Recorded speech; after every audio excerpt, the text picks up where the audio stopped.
At dahil nga pasukan na bukas, first day of school, ay gagawa naman ako ng mga treats. So mahahasa na naman yung pagbe-bake ko nito sa paggawa ng mga treats na pambaon ng mga bata. So tara, mag-start na tayo.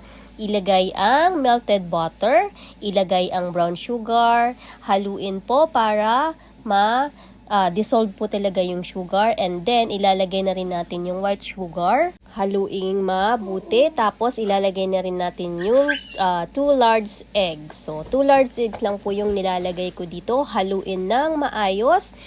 At isunod na rin natin yung vanilla extract para nga mabango. And then isunod na natin yung almond flour. Tapos yung salt, isunod ang all-purpose flour, isunod na rin ang baking powder. So, and then, hahaluin lang po natin ng maayos yan. And then, ilalagay na natin yung flaxseed para nga mas healthy ang ating cookies.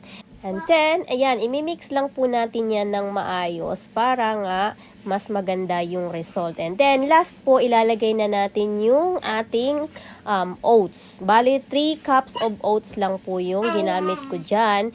I-mix ng maayos at saka natin last na ilalagay yung ating chocolate chips at saka yung ating chocolate chunks. Bali, dalawa talaga yung ginagamit ko dyan na chocolate para nga mas maganda po talaga sa paningin at nakakagana talaga siyang kainin. So ayan, yan po nag-scoop lang ako ng isang ice cream scoop. Yun po yung ginagamit ko diyan. Ice cream scoop po.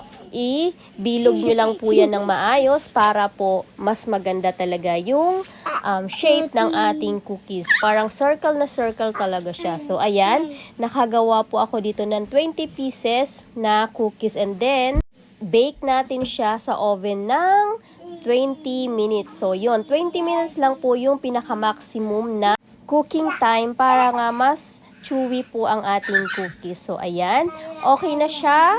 At papalamigin lang ang ating mga cookies para nga tumigas po ng bahagya ang ating cookies. So, mas maganda po yan kapag inilabas nyo sa oven na hindi pa talaga siya matigas. So, ang ating cookies ay ang ating oatmeal cookie, or pwede ring sabihin nating lactation cookies. So guys, kung nagpa-breastfeed kayo, pwede rin po ito. Parang nagbo-boost po talaga ito ng milk sa mga nagbe-breastfeed. Ito po talaga yung ginagawa ko na cookies para nga talaga siya healthy. So, happy baking!